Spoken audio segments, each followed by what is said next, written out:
All right, in this tutorial, we're going to work on loops. And we're going to use a while loop to count up and to count down. What I'm going to do is I'm going to show you this in Arduino, right? Because you're going to write a lab eventually in Arduino that uses a loop. So I'm going to create a variable. This is similar to what we've done in lecture. I'm going to make the variable an integer type, and I'm going to call this count up. Right. I'm going to display that variable. So we'll turn on the serial port here. Serial.begin, right, 9600 baud. We want to enable serial communication. Right. And now in the loop, we're going to write another loop. So at the start of the loop, I'm going to initialize the variable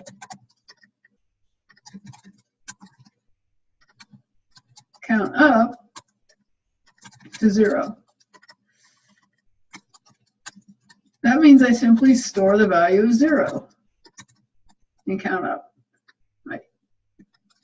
And if I say while count up is less than 5, and then my statements in the body of the loop go inside the curly brackets, if I just say, well, let's just go ahead and display the count, so serial.print, we're going to show what's in count up.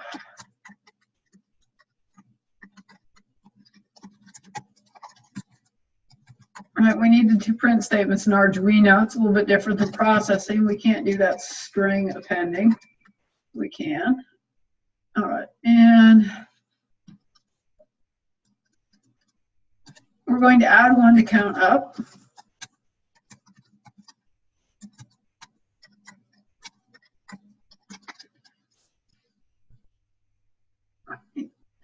And so what we'll expect is this loop will run through, and it should show us the values of 0 through 4 for count up. And when this test condition is no longer true, it won't execute these statements inside the loop. So remember that reserved word language while refers to a looping structure. This code inside this loop will run every time this Boolean test condition is true. Right. So I need to upload this to my board.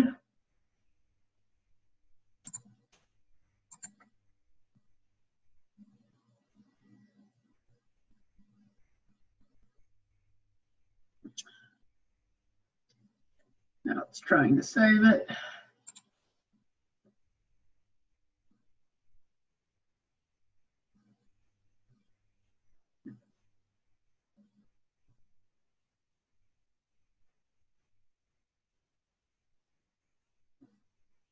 All right, let's open the serial monitor now that it's uploaded. All right. I'm going to stop this because I don't have any delay, and this is scrolling many, many times. Let's go back to what we did the other day in lecture. Let's go ahead and put this into the setup function. Remember, the setup function runs once and only once. So let's re-upload. And still, I should put in, let's put in delay here of 1/10 of a second. All right, we'll start the serial monitor, which keeps popping open in my other window. All right, so the serial monitor that went ahead and printed out count up 0, 1, 2, 3, and 4. So we see the values of count up as 0, 1, 2, 3, and 4. That's when this test condition was true. When count up was 0, 0 is less than 5, this test condition is true. We execute the code in the body of the loop. We add 1 to count up. We loop back up. Count up becomes 1. Well, 1's less than 5. Well, that's true. Well, it goes ahead and prints out this message. Adds 1 to count up, delays, end of loop, loops back up, compares when count up's 2, 2 less than 5. So you can see that these are all the test conditions that were true. And because this code was in setup, it only executed once. Right. Let's move it in now to the loop function. where we know we have that infinite loop. We're going to initialize this to 0. What I'm going to do is we're going to put a longer delay here, like 2 seconds. And we're going to say, we're going to print out a message.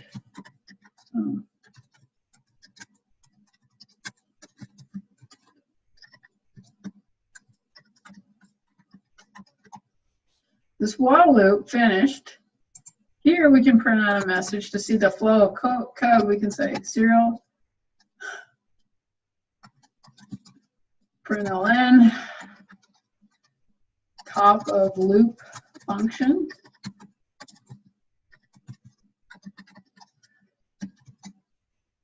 Let's put in a 1 second delay there.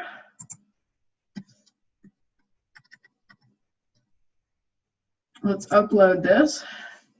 What's going to happen is we'll see this message print out. Right, we'll delay for a second.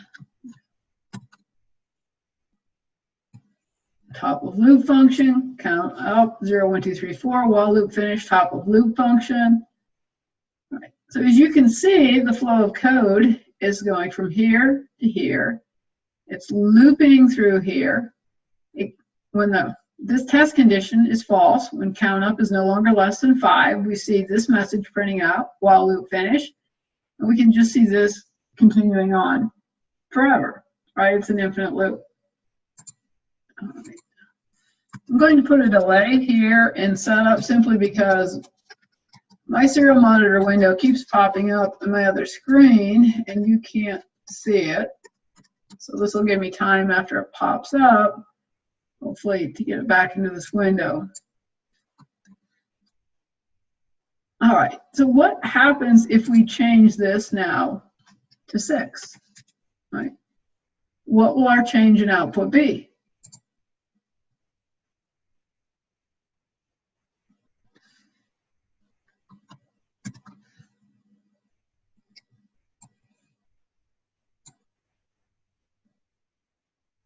All right, you can see we print out one more value because when count up's 5, 5 is less than 6, that's true.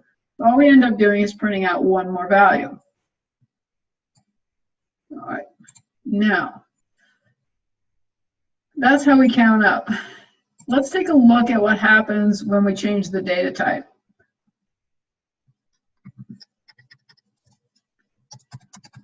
To an unsigned char. Right?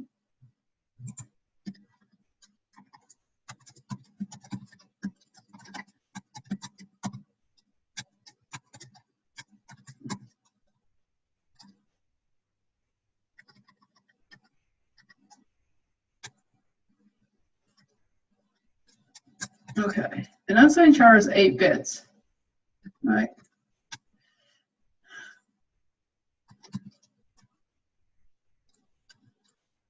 It represents the values 0 to 255. Okay. So when we change this to an unsigned char and we leave our test like this, we'll get the same results. All right, let's see that.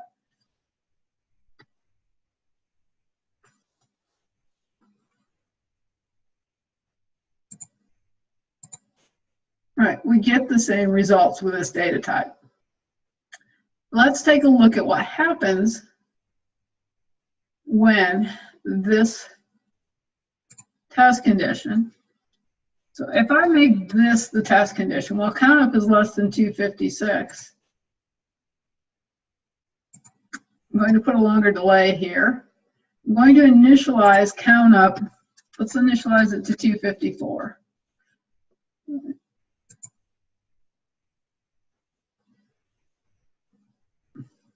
What we're going to see is 254 will be less than 256. 254, 255, 0. Right. All right, I'm going to stop that. Yeah.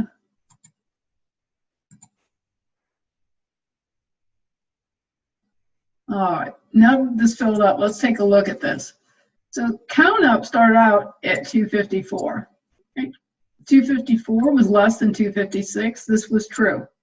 When we add 1 to count up plus 1, it becomes 255.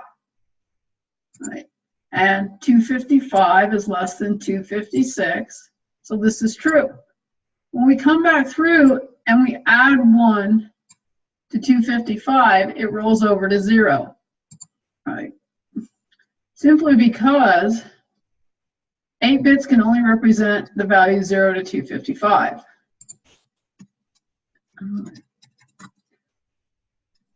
So 255 is binary 8 ones. Right. When we add 1 to that, what we're adding is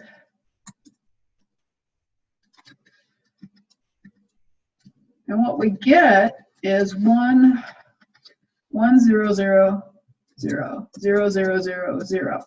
This is what we get. But because only 8 bits represent that number, we get a value of 0.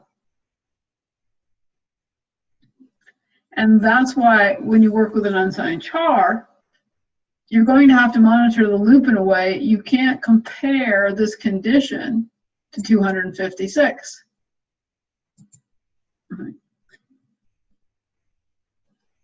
What we want to do is if we were to put in a loop count variable, similar to what I gave you in the lab, int loop count, integers can represent larger values. So an integer data type is 16 bits.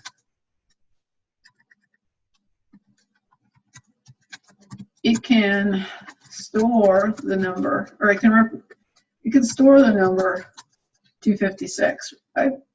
It can be that large, so it can represent that number. So if I change this to loop count equals 0, and I change this to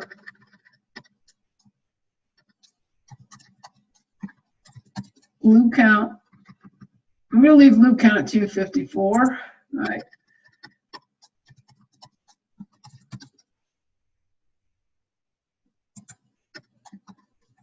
I'm going to change what we're printing out here.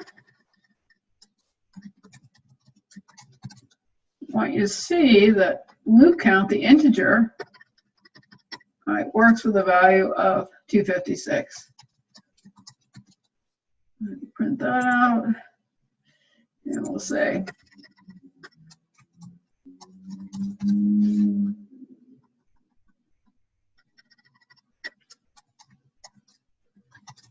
loop count equals loop count plus 1.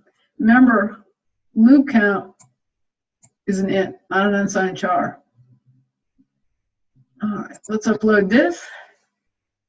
And we should see then there will be a time when this test condition becomes false. Top of loop function, loop count 254, 255, while loop finished. So when this loop count became 256, because it was an integer data type, then the loop finished. All right, so how does this relate to your lab where you're going to use unsigned char for the analog values? So I've got this unsigned char count up. All right, so if I want that value to go up, what I want to do here inside count up, or here in my loop, is I want to go ahead and initialize, right, once again,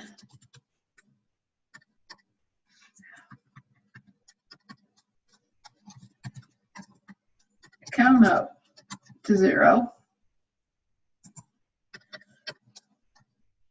Loop count is going to be 0.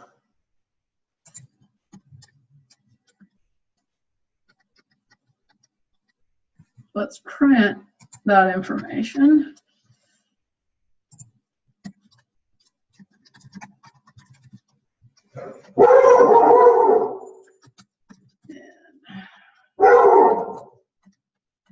My dog is talking to the outside world.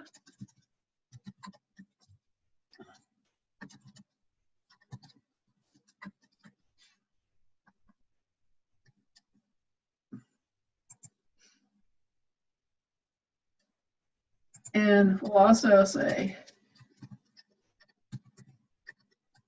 count up equals count up plus 1.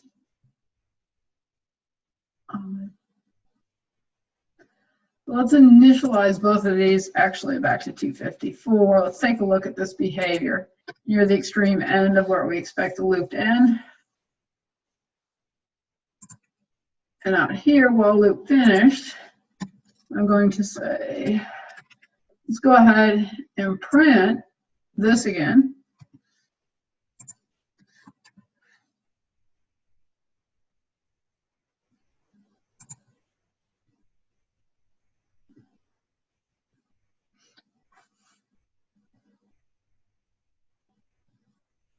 Top of loop. They're both the same. The loop finishes. Now, notice when this finished, then because we had added 1 to that 255, count up is now 0. Loop count is 256. Right? This is why we're using loop count that's of type integer to go ahead and control this count.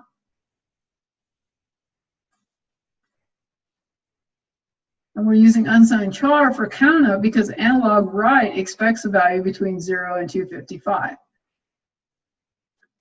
And I wanted to use a data type that could represent that. Now, you could make it an int, and as long as you control the fact that you never wrote more than 255 to this would likely work for you. But we're working within the data types then that you were given for the lab. Similarly, if you wanted a count down variable, so unsigned char, count down. Let's see what count down does. All right. Let's set count down equal to 1. And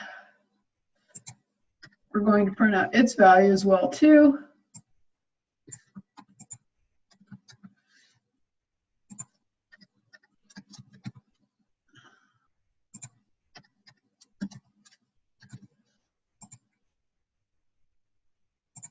We're going to subtract 1 from count down.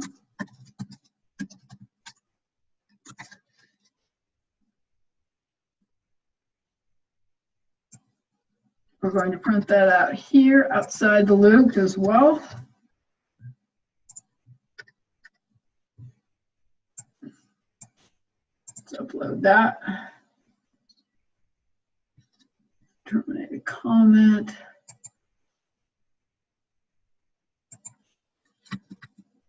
Looks like I killed some. Oh, I copied some of that comment.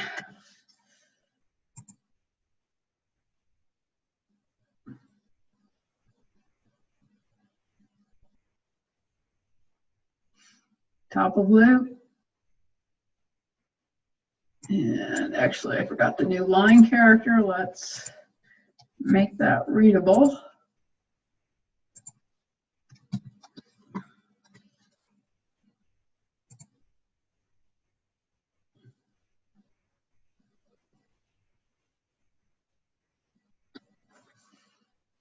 Top of loop, loop count, count down.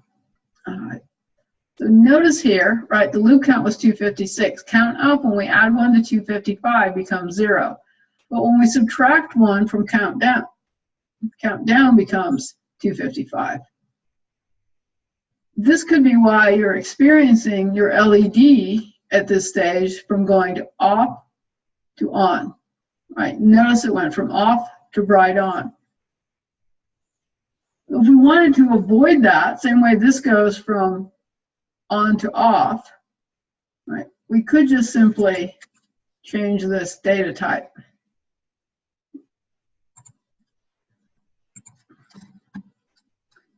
We could also look at the Arduino reference page to see what analog write expects.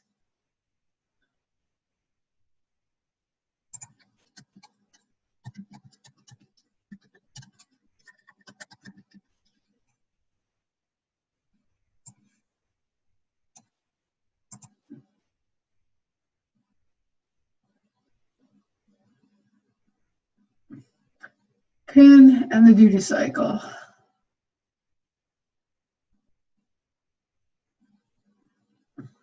see.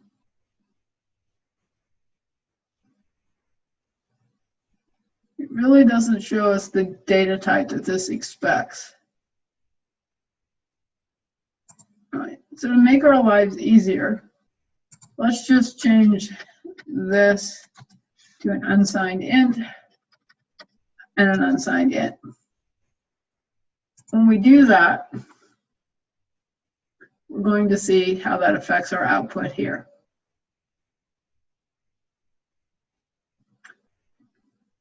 So 255, now look, because we changed the data type, it went from 255 to 256, from 0 to 65, 535 when it cycled back around. So that really doesn't have necessarily any effect changing the data type, because we still went from 0 to a really big number from 255. Here to 256, which actually, if it passes it off to that function as 256, you're probably going to have an issue with it actually being 0. We could change this to 255 if we wanted.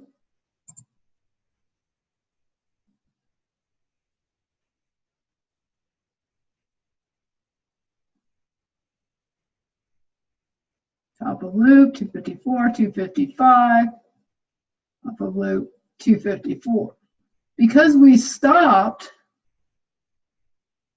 here, because we stopped the test condition here, right, the loop only executes once because we set it equal to 254. So if you want to avoid that last number, so you avoid that LED flashing from on to off to on because of that transition there, that's fine. You might want to change this test condition to 255 and not go all the way to 255. And that way you can go back, you can see changing it to an integer type that had more bits to represent still did not change that problem, because analog write is still going to expect only an 8-bit number. And when it passes it those lower 8 bits, you're still going to see that LED flashing from on to off, off to on. All right, so we can confirm now that it looks like these numbers are working really well for us, and we shouldn't have that flashing LED on and off.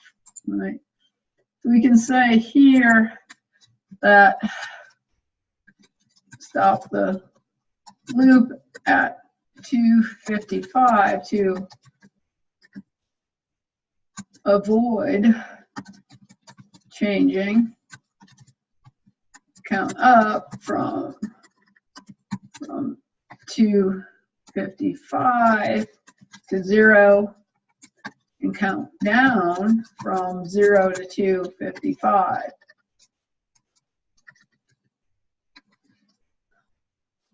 Because if we relate that to an LED, the analog values, it'll turn on and off. And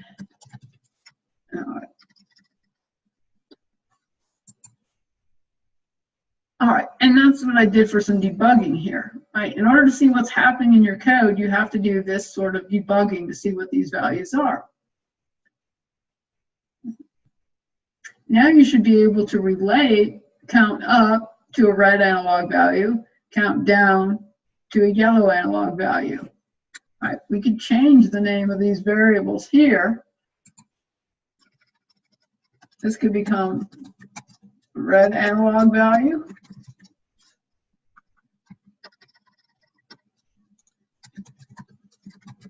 yellow analog value.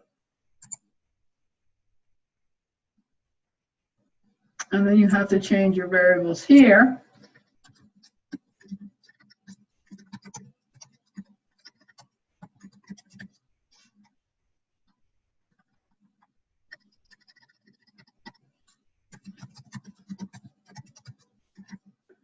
I should have done a find and replace. That would be faster.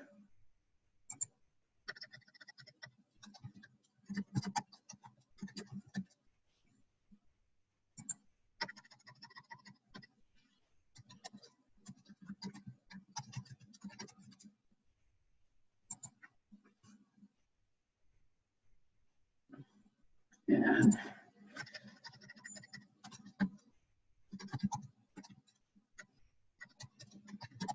change our labels.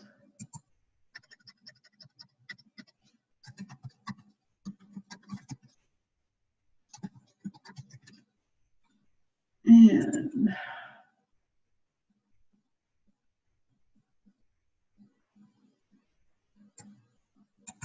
I'm just going to recopy this and get rid of the other.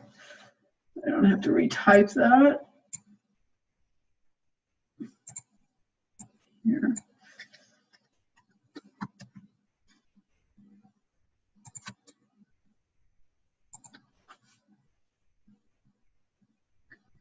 Count out. Oh.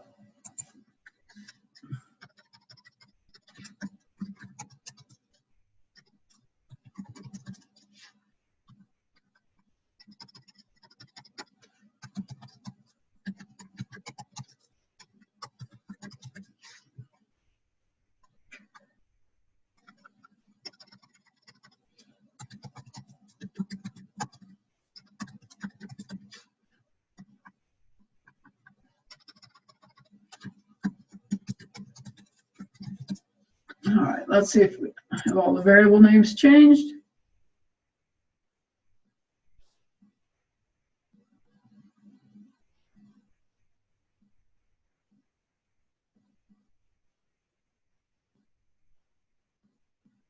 All right, and good. That's now only varying around that point. That looks good.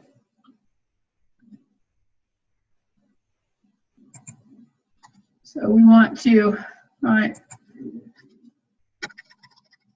initialize the variable loop count to 0 here. This is what you want to do in your assignment. All right, we set it to the other value so we can test, so you don't have to sit and wait for that to execute all those times. You can set this to 255. Sorry. Red was counting up, wasn't it? So we're adding 1 to red every time. We're adding 1 to red, so we want to start red at 0. We want to start yellow at 255.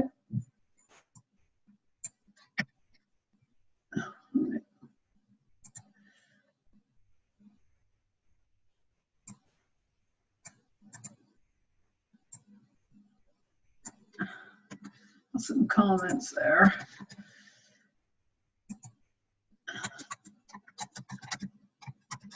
Initialize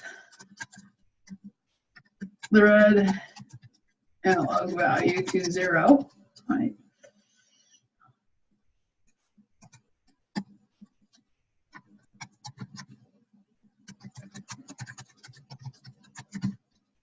When we say initialize, that just means store a value in there.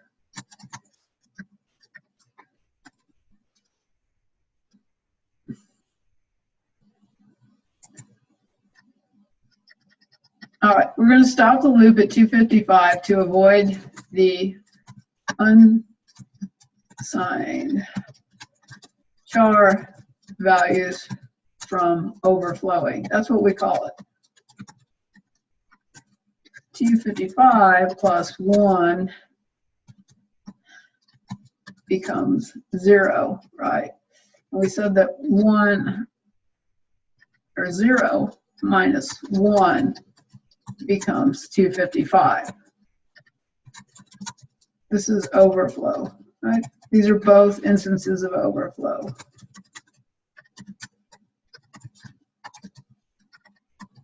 And we can also say that as you work with this, what you've learned, some of you observed this in the lab and wondered why it was happening and asked about it, right?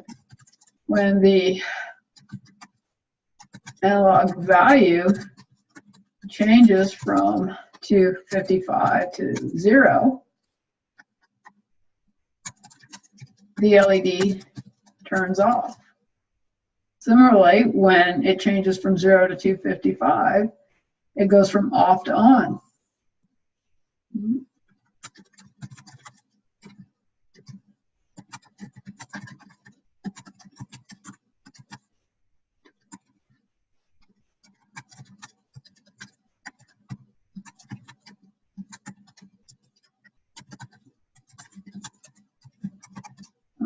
And so we put notes like that in our code or our lab report if we're writing one to say what we discovered and what we did to deal with it. All right, so we don't need this anymore. All right, so now we've got this while loop in here.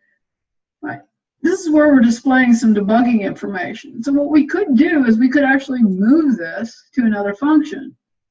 All right, we can write a function above or below. I'll write one below that says void display debug info. I'm not going to pass any arguments to it. All right. And so in here, if I copy this portion, because these are all global variables, we'll have access to this.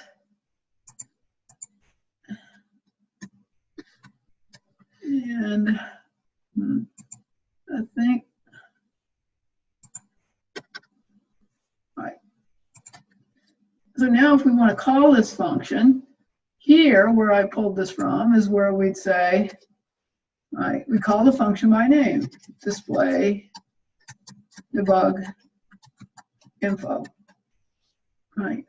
When we call this function by its name, that means that the flow of execution of your code will go to wherever this function is defined, and it will go through these statements in order. When it's done, it will go back to where it was called from. So it was called from here. So it knows it has a pointer.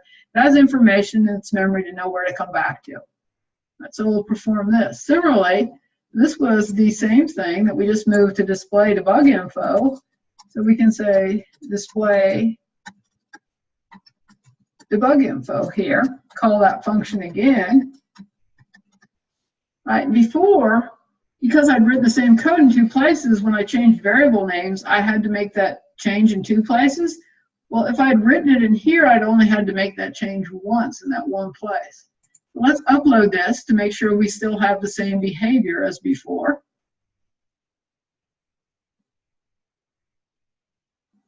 Top of loop. Right, but now we're going to see it count all the way up. If we were to sit here and wait, we would see this count all the way up and all the way down, which will take a while with that 1 second delay.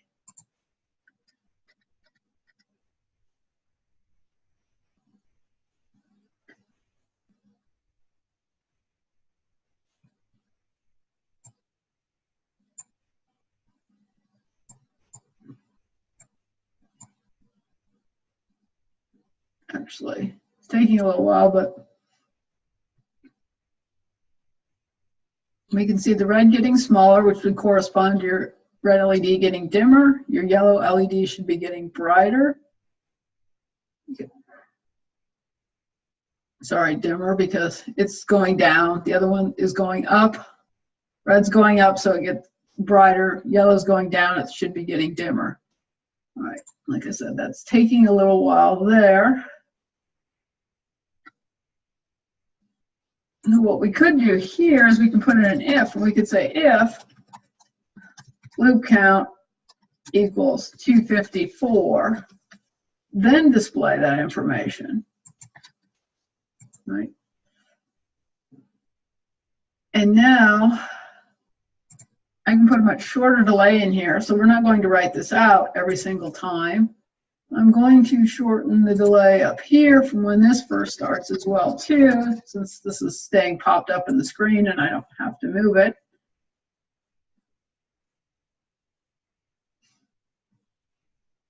All right, top of loop function. We're not seeing anything now, but it should be in here. All right, and now we see this when this finished. All right, the while loop finished, and now it's coming back around up here and starting. Sorry, it's coming back around up here and starting all over again when we're up here. And then it's showing us when it's out of the while loop, right, it's calling display debug info again. So all I did was put this if condition in here, so we would just see this one statement here. That way I was able to shorten the delay. This could run really quickly, and I could just go ahead and check my endpoints again without sitting there waiting all of that time. All right. So now you've got your LEDs going up and down. Right? I showed you how to put some information in display debug info. Right? But part of what you want to do is you want to be writing out the duty cycle, right?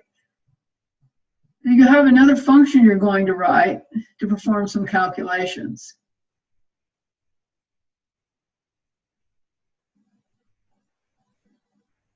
And here, this was called update LEDs. Right? So if you're going to write a function called update LEDs, the return data type is void update LEDs. We don't pass any arguments, so we put a void there, curly brackets. And now, right, what we do in here is we say analog write, and then which pin number? Well, right. So I didn't have that in this sketch yet, right? In the other sketch I gave you, we had those definitions of those PWM pins.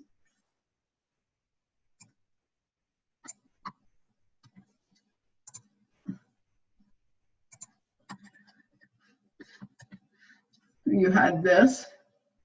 Right. So now we can say analog write, red pin, red analog value, analog write, yellow pin, yellow analog value. All right.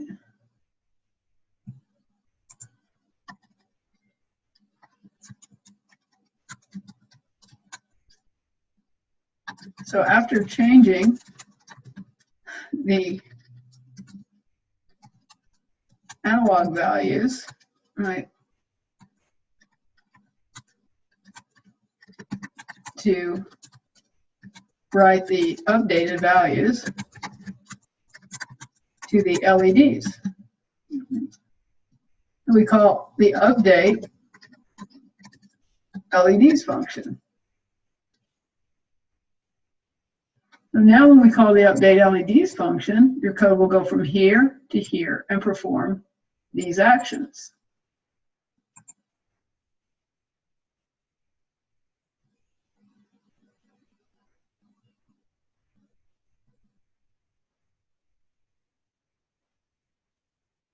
All right, we're still getting limited debugging information simply because I'm only calling this function at certain times. Right? So now that you know your loop count's doing what you want, we could get rid of this. All right. And our next step is perform calculations. So those calculations were, okay, we're going to say calculate the duty cycle. Well, the duty cycle relationship is, I'm going to make this a multi-line comment, calculate the duty cycle. We can say that 255, actually we want to know, we know what the duty cycle is, so we'd say red analog value, right, as it relates to 255 is equal to what percent, or I can just say it's percent over 100. Right? That's that algebraic relationship. In other words, if I were to create a variable called red duty cycle,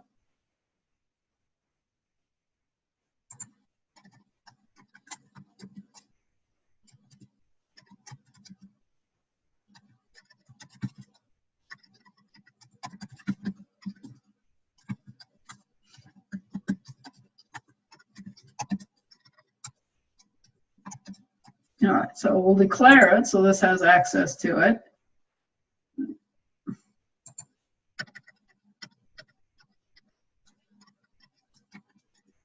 could say that red duty cycle, right, equals, well, we'll cross multiplication. The red duty cycle is that question mark. Right? So you know that red analog value times 100 divided by 255 should give us the duty cycle. The red analog value times. Now, I made this an int, and I really shouldn't have. Let's go ahead and make this a floating point number. Right, we want to retain information to the right of the decimal point. So we're going to make this 100.0 divided by 255.0. Right, we want to stay away from any integer math where we have truncation and end up with zeros at times. And so if this is our red duty cycle, right, and if we wanted to, say, print that out, we could do so in our display debug information. So we could add to this, right, and maybe on a separate line we'd say serial.print red duty cycle, serial.print. So the name of the variable was red duty cycle.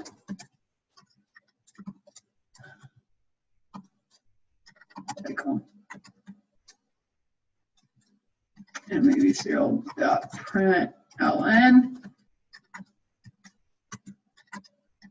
Maybe you want to put a % sign after it. Right, now in order to see that, we'll have to call display debug info. Let's just do that in here. Because we said we wanted to display the debug info for the different, no. So we can see this on the screen. I'm going to slow this down with this delay here. All right, let's see what we get now.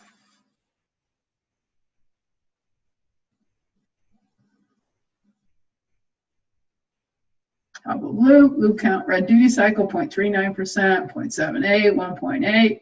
Right, so now we've got our red duty cycle showing up every time. Now I might want to pretty that up, right? I might want to do something like, let's print a blank line.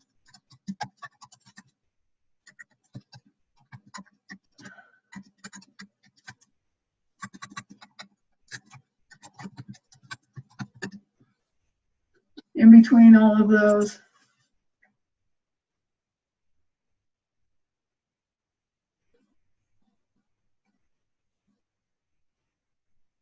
All right, we've got our loop count, our red analog value, our yellow analog value, our duty cycle, and we've got a blank line in between, making it a little more readable.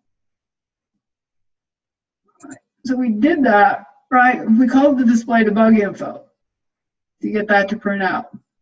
Now, you're told that I wanted you to write a function for perform calculations. So what we can do, right, is we can write that function right here, void perform calculations, or whatever you want to call it. Doesn't have an argument list. You can leave it blank, or you can put void in it. And so this line of calculations that we just performed up here, right, gets moved to down there. And then we can run a test again to make sure we get the same results. Well, we wouldn't if we don't add this step, calling the function perform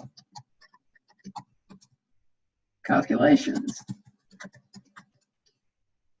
And I'm going to put the comment down here, the comment that went with this calculation, to tell me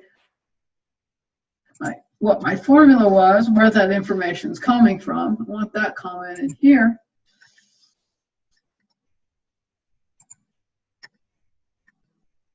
And somehow I copied a lot more than what I wanted. Control Z.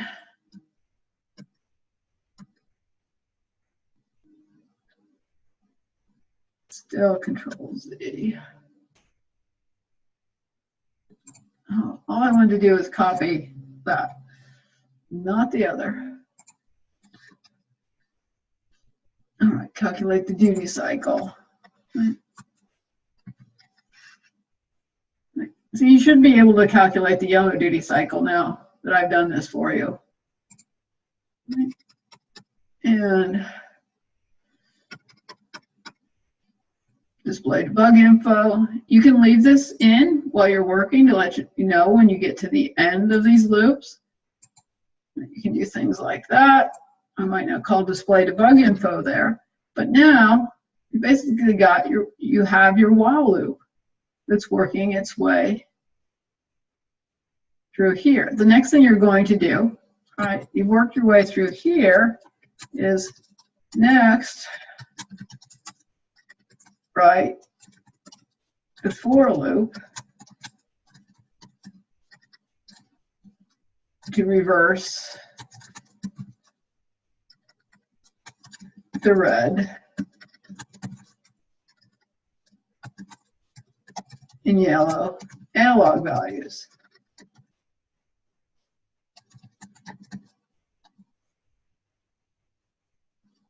That might look something like for loop count equals 0, right? Loop count less than 255 plus loop count adds 1 to loop count, or loop count equals loop count plus 1, curly braces, ending curly braces.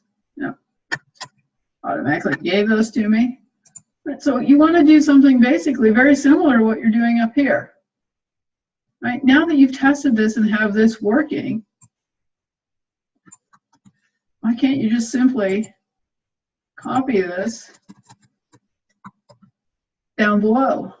Except now, in the while loop, we were incrementing loop count in the body of the loop. In the for loop, we do it over here. Let me stretch this out. We do it over here, so that doesn't belong there.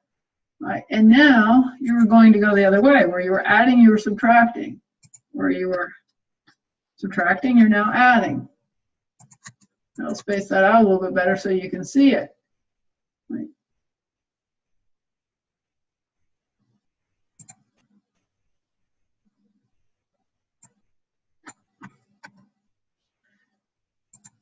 And if it helps you to debug temporarily, right, go ahead and put a message in here so you can see that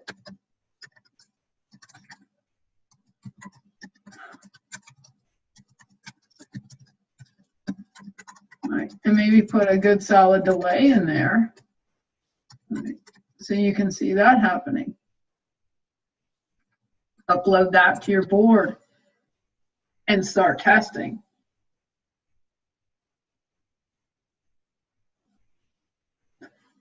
Now that I've done this, what you've got left to do are your calculations for voltage and current. But I've walked you through how some of these functions work, what to put in them, right? You should have an idea now where to put your other calculations. I filled in your shell of calling these functions. You should be able to do that and start getting used to working with functions. Hopefully this makes the lab go a little bit faster for you, but make sure you understand this. Play with it and make sure you get a feel for what's happening.